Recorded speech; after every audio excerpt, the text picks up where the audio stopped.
Olá, na aula de hoje nós vamos falar sobre o Barroco e a literatura brasileira. Inicialmente nós vamos falar da situação do Barroco no Brasil, vamos discutir a existência dos movimentos cultista e conceptista no Brasil e por fim nós vamos focalizar nos dois principais autores da literatura barroca brasileira, Gregório de Matos e Padre Antônio Vieira. Vamos falar inicialmente sobre o Barroco no Brasil, questões preliminares. Antes de abordarmos a maneira como esse estilo se impôs aqui no Brasil, vamos prestar atenção num pequeno trecho escrito por Massaúde Moisés a respeito da situação da literatura e da leitura no século XVII no Brasil colônia. Praticamente não houve tipografia entre nós ao longo dos séculos coloniais. Ipso facto, não se publicaram livros no Brasil nesse lapso de tempo, nem jornais. O primeiro periódico, a Gazeta do Rio de Janeiro, apareceu a 10 de setembro de 1808, por consequência da impressão régia. Afora uns 4 compêndios escolares de latim e de lógica, catecismos e vidas de santos, uns raros romances inocentes de cavalaria e um outro ripanço de leis. Não havia o que ler na colônia. Como você pode perceber a partir da citação de Massaúde Moisés, a situação intelectual no Brasil colônia era bastante precária. Por essa razão, falar em um espírito barroco difundido aqui no Brasil seria um exagero. No entanto, por outro lado, nós temos alguns autores, como Gregório e Vieira, que, devido ao fato de estarem sob a influência direta da cultura europeia, acabaram sim incorporando esse espírito. Nesse sentido, o Barroco, enquanto um movimento estético e um movimento literário, pode ser considerado o primeiro período em que a literatura brasileira começa a fazer uma fusão entre aqueles elementos provindos da cultura europeia, de um lado, e elementos tipicamente nacionais, de outro lado. Essa influência se fez notar entre nós principalmente a partir do século XVIII, e não na literatura, e sim principalmente na escultura e na arquitetura. Observe o clipe a seguir.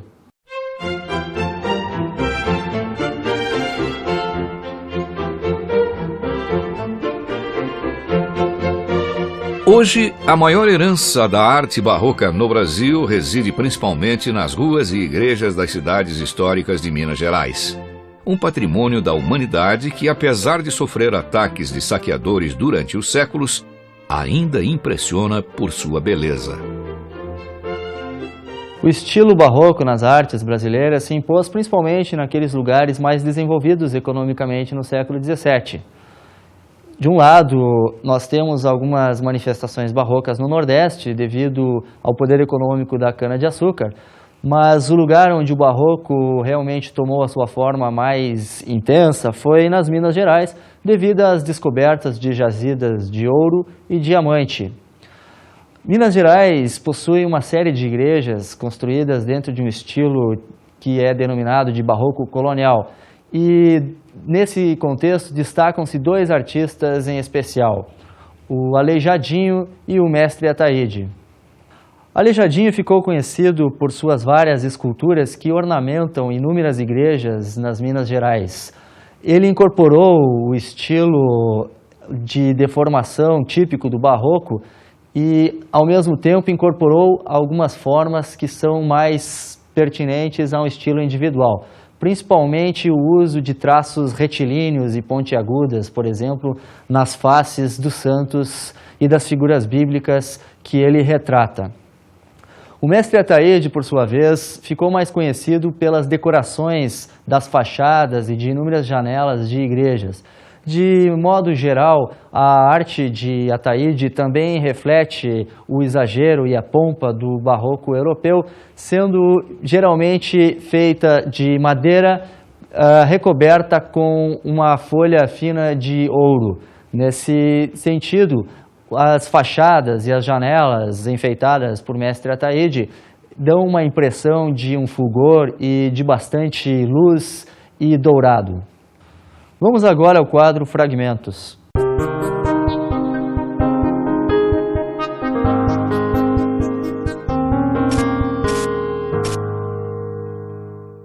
A saraus principais da Bahia, chamados os caramurus.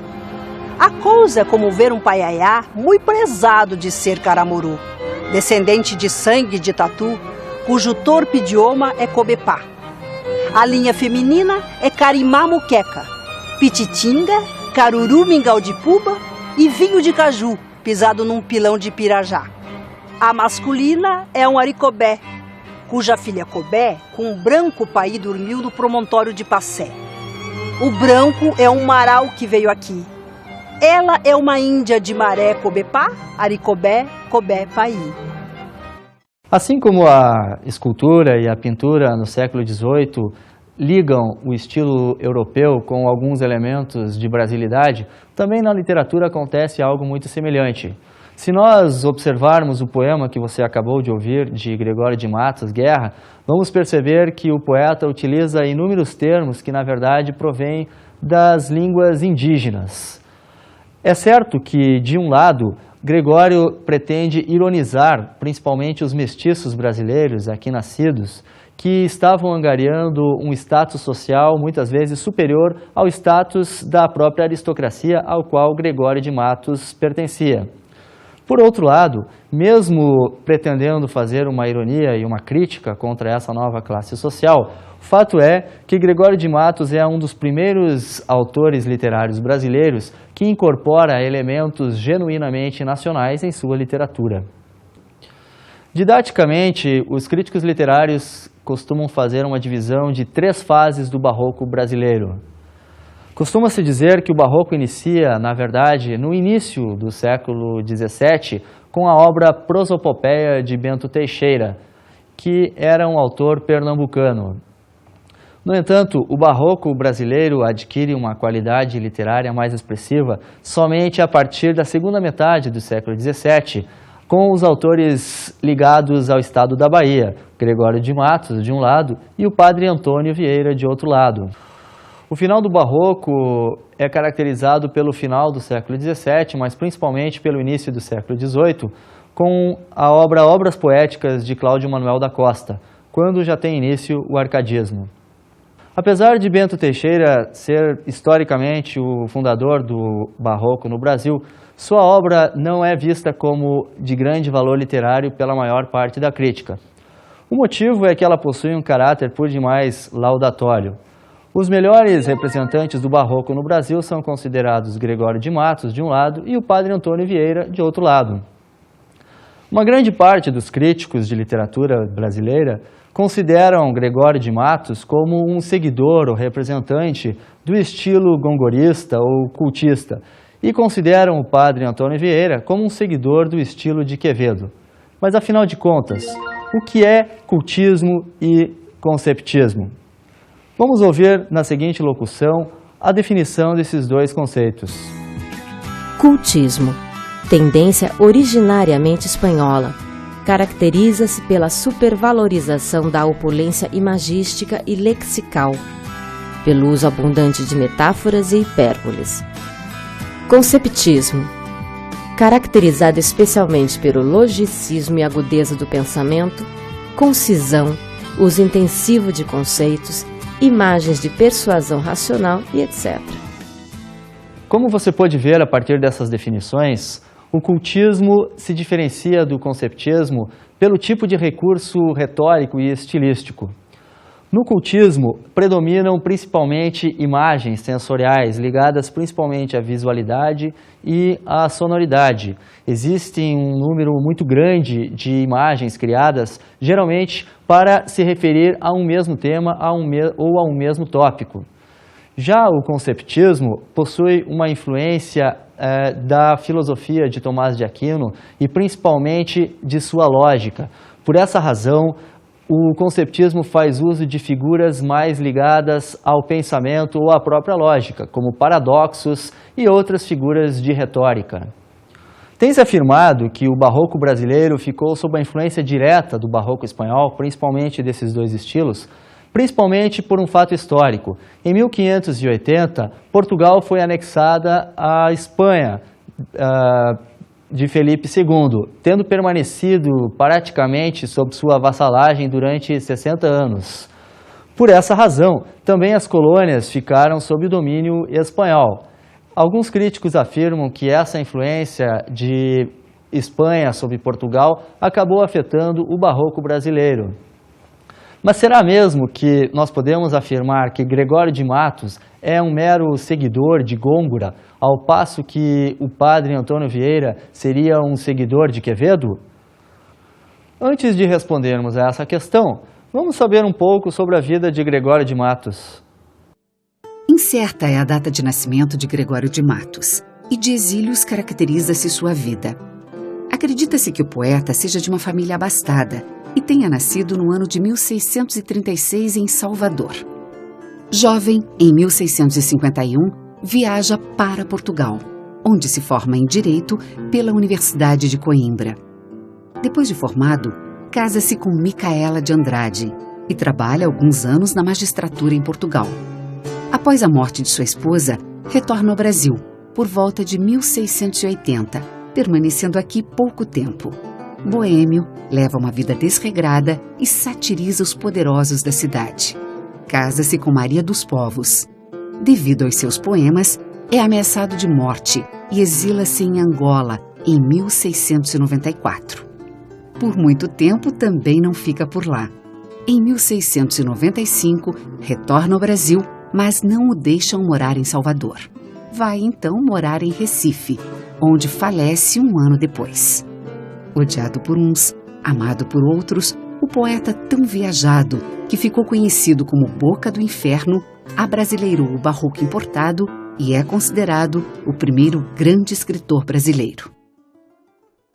Como você pôde perceber a partir desse miniclipe, o poeta Gregório de Matos era um grande escritor e incorporou o melhor da literatura barroca europeia.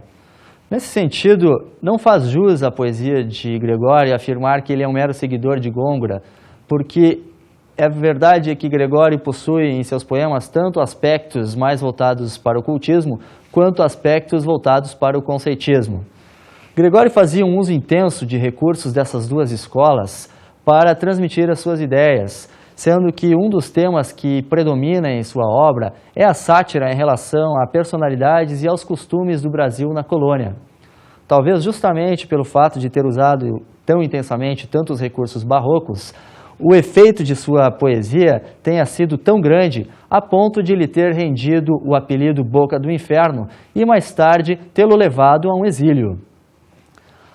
Um dos aspectos mais barrocos dentro da poesia de Gregório de Matos é o dualismo que ele incorpora, especialmente o dualismo em relação a um universo místico religioso de um lado e um universo altamente profano de outro lado.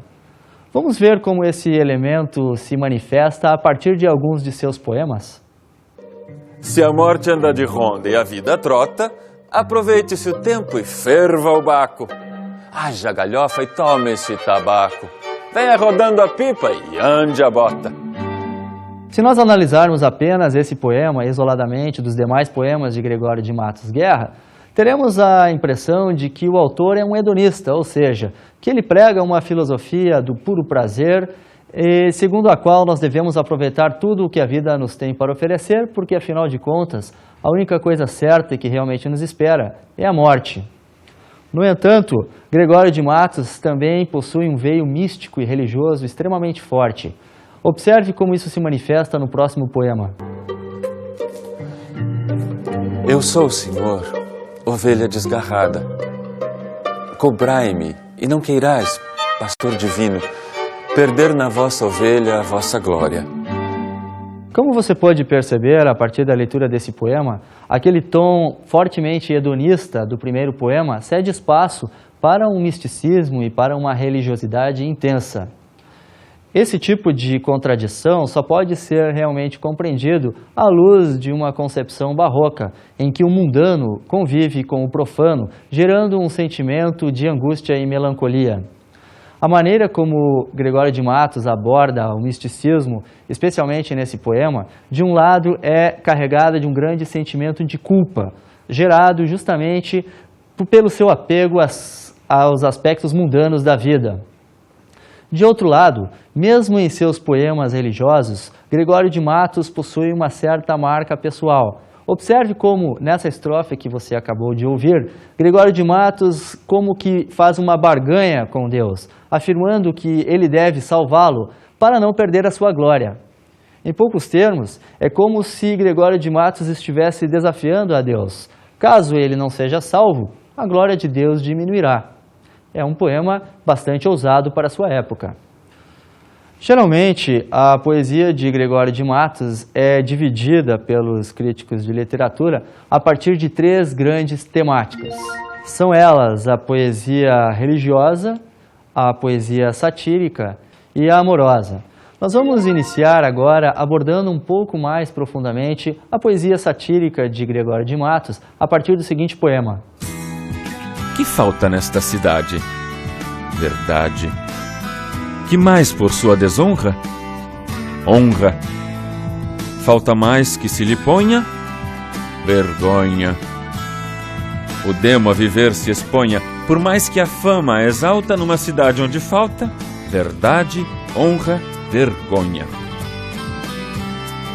Nesse poema, que na verdade é um dos mais conhecidos de Gregório de Matos, há uma crítica expressa a praticamente toda a conjuntura política da Bahia. Gregório de Matos, na verdade, é representante de uma determinada classe social no Brasil colônia, a aristocracia formada principalmente pelos portugueses que aqui se instalaram. No entanto, já desde o início do século surgiu uma burguesia local, uma grande parte dela formada por pessoas mestiças. Gregório de Matos é extremamente avesso a essa classe social, assim como ele também é avesso a todos os ideais mercantilistas e pré-capitalistas. Por estar extremamente descontente em relação à situação de sua própria classe social, Gregório de Matos considera praticamente toda a conjuntura do Brasil colônia como negativa. Em seus poemas satíricos, Gregório de Matos utiliza todo o arsenal de recursos estilísticos do Barroco para criticar os governantes e todas as classes sociais da Bahia. E talvez justamente devido ao impacto estético que ele angariou através desses recursos, acabou sendo apelidado de Boca do Inferno e acabou sofrendo um desterro. Vamos agora à poesia religiosa de Gregório de Matos, a partir da leitura de um poema. Pequei, Senhor, mas não porque hei pecado, de vossa alta clemência me despido. Porque quanto mais tenho delinquido, vos tenho a perdoar mais empenhado. Se basta a vós irar tanto um pecado, a abrandar-vos sobeja um só gemido. Que a mesma culpa que vos ha ofendido, vos tem para o perdão lisonjeado. Se uma ovelha perdida e já cobrada, glória tal e prazer tão repentino vos deu, como afirmais na sacra história, eu sou, Senhor, a ovelha desgarrada, cobrai-a, e não queirás, pastor divino, perder na vossa ovelha a vossa glória. Também em seus poemas religiosos, Gregório de Matos faz um uso intenso de recursos estilísticos do Barroco, como uma rima muito elaborada, outros recursos métricos, além de várias imagens. Em termos temáticos, como já foi afirmado anteriormente, a principal preocupação de Gregório de Matos é em relação a essa culpa que surge devido a esse dualismo entre o apego ao mundo contemporâneo, de um lado, e a necessidade de se render a uma religiosidade transcendente, de outra. Essa dualidade que no Barroco nunca se resolve, gera também em Gregório de Matos um certo sentimento de angústia e de tristeza. Geralmente, nos poemas religiosos de Gregório de Matos, aparecem tópicos típicos do Barroco religioso, como a figura de um eu lírico ajoelhado implorando perdão frente a um Jesus crucificado, também caracterizado a partir de sangue ou de outras características que o tornam um grande sofredor.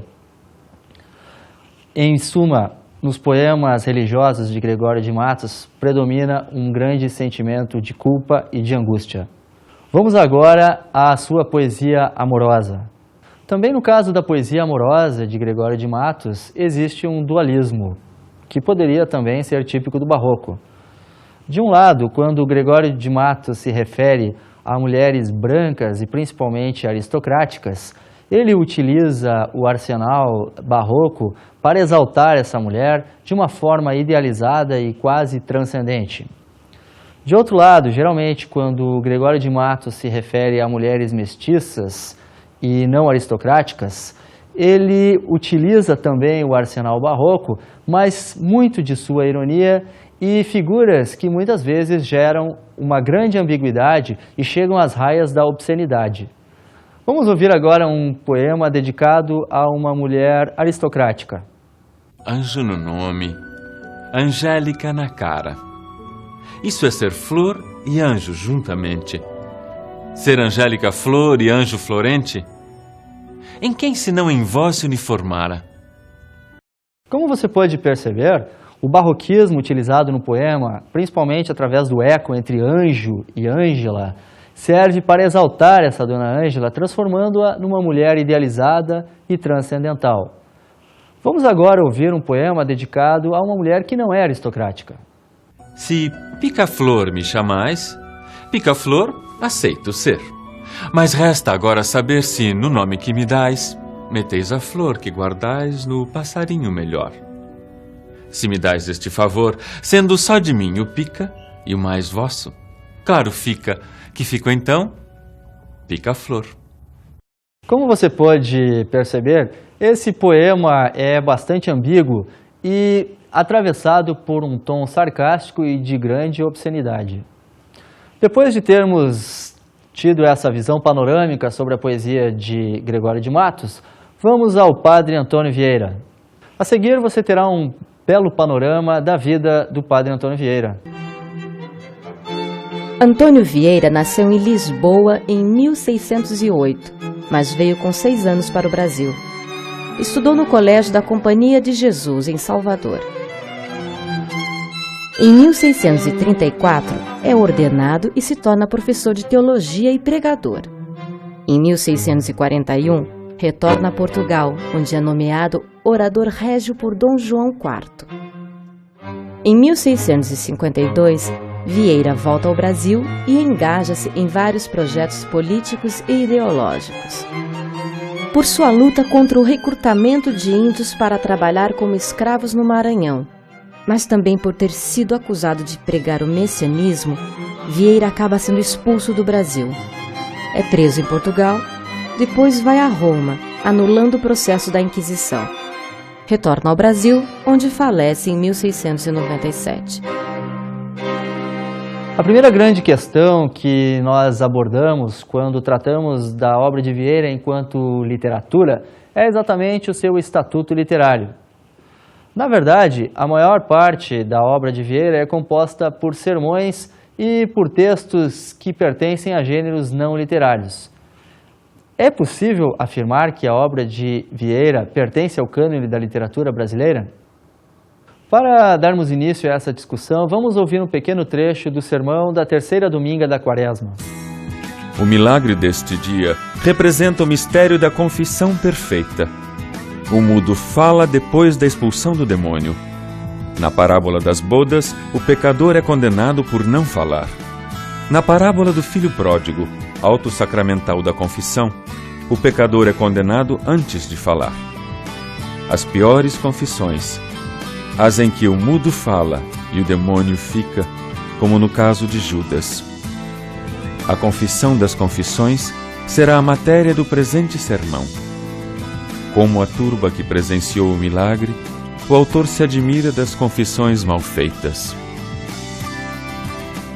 De forma específica, não é possível colocar a literatura de Vieira diretamente no cânone literário. No entanto, assim como os escritos dos viajantes no século XVI e mesmo vários textos jesuíticos acabaram contribuindo para formar mitos e para formar uma espécie de pré-história da literatura brasileira, nós também podemos considerar os textos de Vieira como textos fundadores de nosso cânone. Além disso, Vieira pode sim ser considerado um representante da filosofia jesuítica barroca, especialmente no modo e no estilo como ele compõe os seus sermões.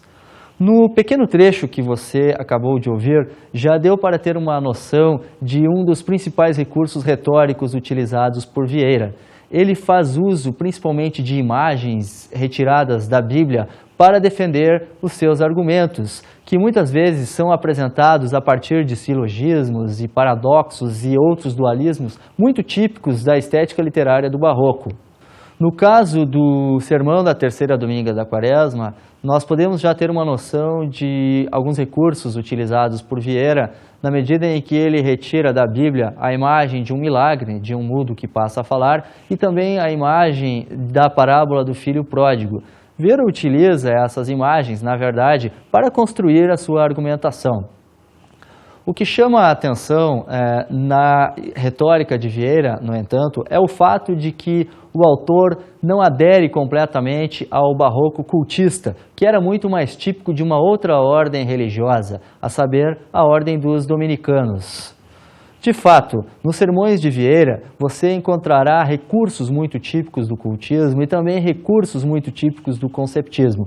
No entanto, eles sempre são utilizados como uma estratégia muito bem centrada para defender uma determinada argumentação.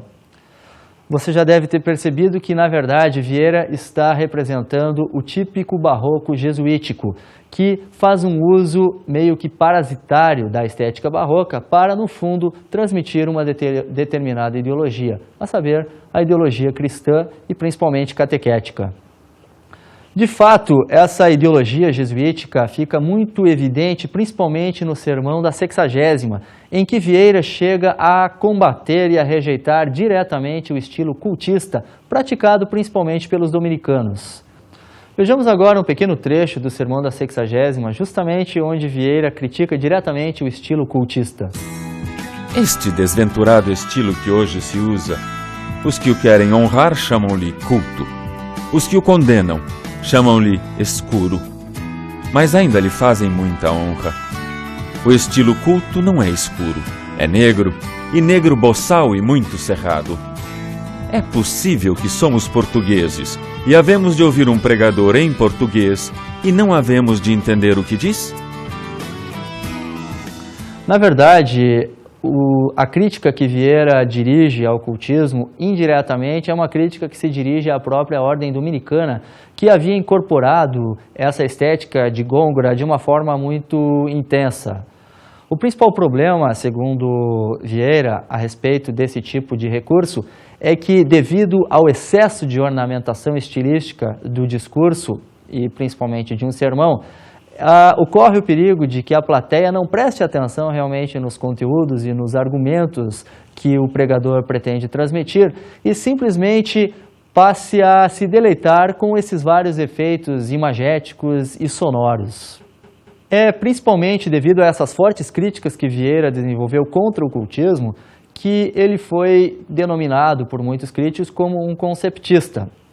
Além disso, o próprio fato de desenvolver um gênero textual voltado para a argumentação faz com que seus textos se liguem de uma forma muito mais próxima com a lógica de Quevedo e menos com a sensorialidade de Gôngora. No entanto, uma análise atenta dos sermões de Vieira no que concerne a seu estilo permite perceber que o autor utiliza tanto recursos cultistas quanto recursos conceptistas, porque, na verdade, para ele o que importa é que esses recursos sirvam para o convencimento da sua plateia. Vejamos agora algumas das principais ideologias que Vieira defendia e para cuja defesa ele utilizava a estética de Gôngora e a estética de Quevedo. E já que nós já conhecemos o estilo de Vieira, vamos agora às principais ideias ou às principais ideologias que ele defendia. Em primeiro lugar, chama a atenção o fato de que Vieira, ao contrário de Gregório de Matos, era a favor do mercantilismo e do capitalismo. Isso levou, inclusive, a defender de forma bastante retórica os judeus ou os cristãos novos, que, na verdade, não eram bem vistos pelos portugueses católicos. Vieira sabia que esses judeus eram grandes banqueiros e eram pessoas muito ricas e que estavam apoiando financeiramente, principalmente as navegações que já ocorriam através dos holandeses e dos ingleses. Vieira acreditava que Portugal só poderia se expandir com a ajuda desses judeus e, por isso, tentou atacar diretamente o preconceito segundo o qual essas pessoas seriam inferiores aos cristãos em vários de seus sermões, mas principalmente no sermão de São Roque. Um outro assunto bastante polêmico sobre o qual Vieira se pronunciou foi a escravidão. Ele se pronunciou tanto a respeito da escravidão do negro quanto a respeito da escravidão do índio. Nos vários sermões que Vieira dedicou à escravidão do negro, principalmente os sermões do Rosário, Vieira acabou defendendo uma teoria platônica para falar sobre esse assunto. Em termos muito resumidos, Vieira defendia que o negro, assim como o branco, era formado por corpo e espírito e era possível de ser escravizado apenas o corpo, ou seja, os negros estavam escravizados, mas em espírito estavam livres. Vejamos um pequeno trecho do sermão 27º do Rosário. E que senhores carnais são estes? Todos os intérpretes declaram que são os senhores temporais, como os vossos, aos quais servis por todo o tempo da vida, e chama-lhes o apóstolo senhores carnais. Porque o escravo, como qualquer outro homem, é composto de carne e espírito, e o domínio do senhor sobre o escravo só tem jurisdição sobre a carne, que é o corpo, e não se estende ao espírito, que é a alma. Essa visão dualista de Vieira tem sido interpretada de forma bastante controvertida pelos seus críticos. De um lado, os que defendem Vieira afirmam que, visto que não era possível fazer nada frente à escravidão, pelo menos Vieira ofereceu um consolo aos negros. Por outro lado, alguns autores afirmam que essa filosofia platônica serviu para legitimar a escravidão, na medida em que Vieira estava implicitamente dizendo ao negro que ele deveria aguentar essa situação, porque dessa maneira sua alma seria salva. Vamos agora ver a maneira como Vieira se relacionou com o assunto da escravidão indígena. Existia um pacto entre os jesuítas e o governo português, de acordo com o qual os indígenas ficariam apenas durante algum tempo em estado de escravidão para ajudar os colonos, principalmente na agricultura. No restante do tempo, eles deveriam permanecer nas missões jesuíticas, onde seriam catequizados. No entanto, esse pacto quase nunca era respeitado, especialmente na medida em que os colonos precisavam de mais força de trabalho. Devido a esse acontecimento, em vários de seus sermões, Vieira acabou atacando a escravidão indígena de uma forma muito mais direta do que atacou a escravidão dos negros. No entanto, é necessário destacar que os jesuítas não se colocaram, em princípio, contra o estado da escravidão indígena. Eles, na verdade, estavam se voltando contra a escravidão da maneira como estava sendo praticada pelos portugueses naqueles moldes específicos. O fato de Vieira ter defendido os índios de forma tão veemente acabou gerando vários problemas políticos com o governo português. Não demorou muito, Vieira foi acusado pela Inquisição. No entanto, o motivo que foi utilizado foi de messianismo profético e não o fato de defender os índios. Por outro lado, é verdade que em vários de seus escritos, Vieira dá a entender que acredita numa espécie de profecia messiânica, segundo a qual Jesus Cristo voltaria para esse mundo, mas exatamente para o Brasil, que em alguns sermões de Vieira, como o Sermão da Epifania, é retratado como uma espécie de paraíso. Vamos ouvir um pequeno trecho do Sermão da Epifania em que essas ideias estão em evidência. Logo, que terra nova e que céus novos são estes que Deus tanto tempo antes prometeu que havia de criar? Outros o entendem de outra maneira. Não sei se muito conforme à letra.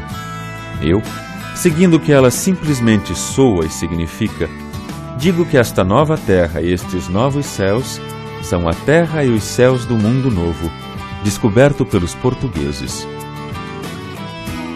Essas ideias messiânicas de Vieira acabaram sendo consideradas como uma espécie de mito do Quinto Império Português, segundo o qual Jesus Cristo voltaria para a Terra justamente no Brasil, onde acabaria com todas as heresias, principalmente do protestantismo.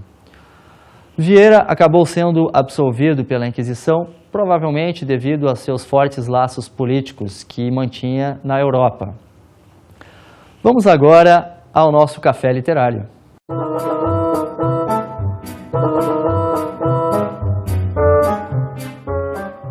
Soube que Vossa Mercê também esteve aos trabalhos da Santa Igreja. Sim, mas me puseram a correr rapidinho, por conta de meu estilo pouco cristão, rapaz. Que não nos ouça os inquisidores, mas lutar pelo direito dos menos favorecidos é dever de todo cristão. Amém, padre, mas prefiro fazer críticas aos governantes. Pois bem, meu caro, julgar com as palavras pode ser nossa perdição. Um brinde então às palavras ferinas, presentes em meu soneto e em vosso sermão. Na aula de hoje nós falamos sobre o Barroco, da maneira como ele conseguiu se impor em nosso país. Nós mostramos que o Barroco se instalou nas artes plásticas, principalmente no século XVIII, com o mestre Ataíde e Aleijadinho, e falamos da importância dos escritores Gregório de Matos, de um lado, e o padre Antônio Vieira, de outro lado. Diante desse quadro, nós devemos destacar que, apesar de muitos críticos defenderem a ideia de que Gregório de Matos é um gongorista e Antônio Vieira é um conceptista, esses dois autores são realmente autores que possuem uma capacidade de desenvolver um estilo muito próprio, fazendo uso desses dois estilos. Ou seja, não devemos considerar nem Vieira e nem Gregório de Matos como meros epígonos.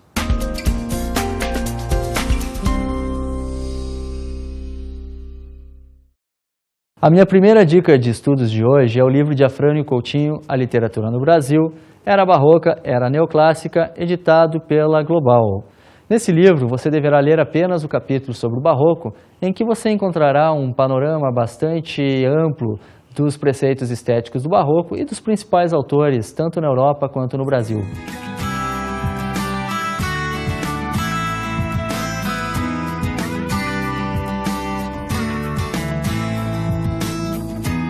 Para uma visão mais profunda sobre o Barroco, você poderá ler o livro de Afonso Ávila, Barroco, Teoria e Análise, editado pela Perspectiva.